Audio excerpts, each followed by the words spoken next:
Coming up, a sign that all civility in politics is not lost. You just have to look really hard to find it. We're going to take you to a place in Arizona where we did. A Democratic Senate hopeful who wears a hijab facing attacks online, but it was her potential Republican opponent that came to her defense. Deedra Abboud is going to join me live to talk about her run for Senate and the controversy about that headscarf after this.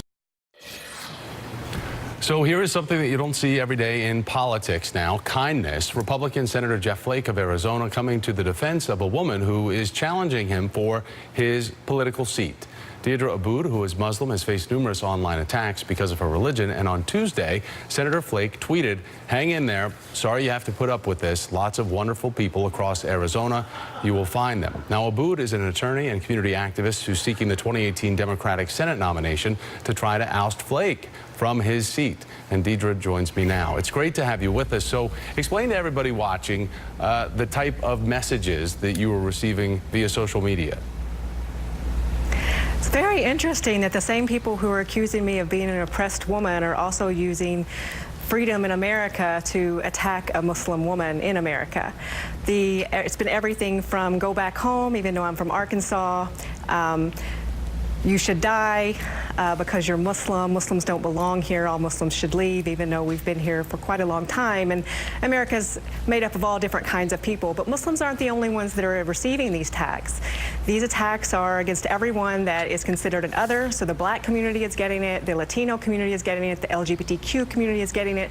And as we see, it's become commonplace for women to be subjected to ridicule no matter what they wear. Well, when it comes to the reaction of Senator Flake and his message for you to hang in there, what did you think of that? And did you find actually something that the two of you can agree on?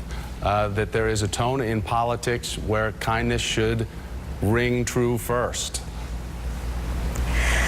I think that both the way Flake and myself have conducted ourselves probably our entire lives is to respect other people, and it should be no different in politics.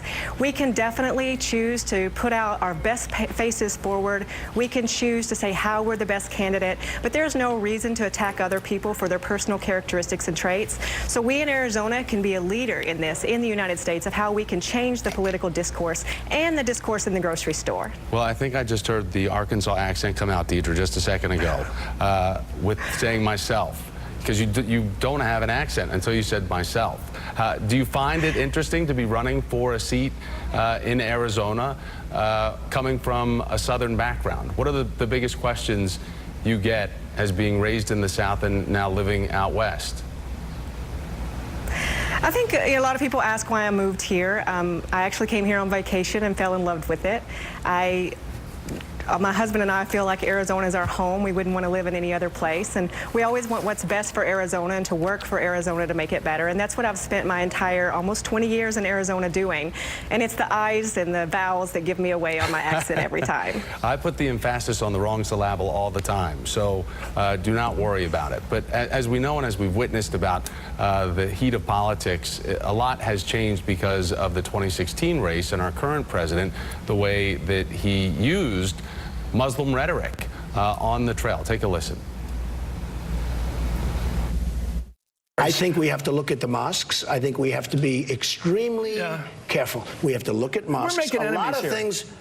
We're making enemies by doing nothing. I mean, we're knocking down World Trade Centers. We're shooting planes into the Pentagon. Yeah. Probably the other plane was going toward the White House. You had some very brave people. Right. But, you know, what are we going to do? Just sit back and say we want to be nice to everybody? We can't be so nice.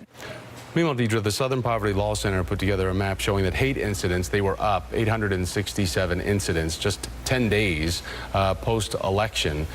Do you think, just based on your own personal experience, that you've received that type of backlash before, or the type of backlash you're receiving now where you've put yourself out there publicly to be criticized is just that, the fact that you've become more public?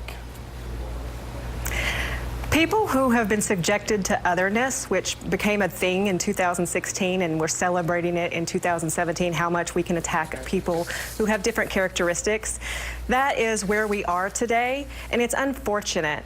But I think that we can do better. What is going on online is not the problem. What is going on in real life is the disease that we need to solve. People are dealing with this every day in the grocery store. We are no longer treating our friends, family, neighbors as though we're all in this together. And we are all in this together. We all want to make America great. We all want to make America better. But we don't want to be kicked out of the country, torn away from our family, or subjected to hateful rhetoric online. Who cares? In real life. Right. And that's what we as a society have to make a decision and say, this is not us. This is not what America looks like in 2017. Well, Deedra, it's great to have you on. Thank you for your time, and good luck in what you're doing in Arizona and your political campaign and future. Thank you for your time.